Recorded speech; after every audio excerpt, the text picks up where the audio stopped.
Another day, another basketball stories na naman ang pagkukwentuhan natin.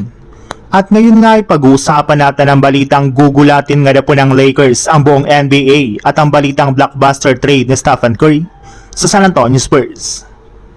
Ang Lakers nga po ang may pinakamadaming ginawang pagbabago sa kanilang lineup lalong-lalo na sa kanilang starting five. Halos lahat nga po ng kanilang mga starter na siyang bumuhat sa kanilang team nang nagdaang playoffs ay umalis at tinanggal ng kanilang team.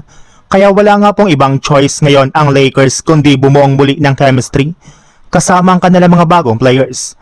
At uumpisan nga po nila ito sa pag-host ni Luka Doncic ng 4-day minicamp sa Slovenia kasama ang lahat ng mga players ng Lakers.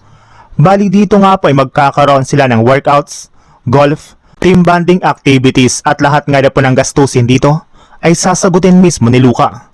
Simula nga po nang umalis si LeBron sa lineup ng Lakers ay si Luka Doncic na nga po ang kumuha ng kanyang pwesto bilang leader ng kanilang team. Kaya mas malaki na nga po ang kanyang responsibilidad ngayon sa Lakers simula sa darating na season at ginagawa na nga po niyang lahat ng kanyang makakaya para lamang makabuo agad sila ng magandang chemistry bago magsimula ang bagong season.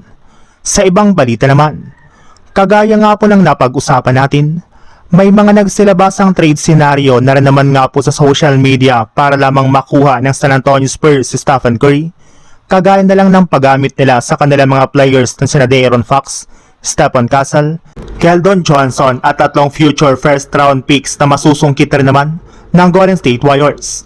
Ganito nga po karami ang posibleng maging kapalit ni Curry kung sakasakali man na maisipan ng Warriors na i-trade ito sa San Antonio Spurs sa mga susunod na taon.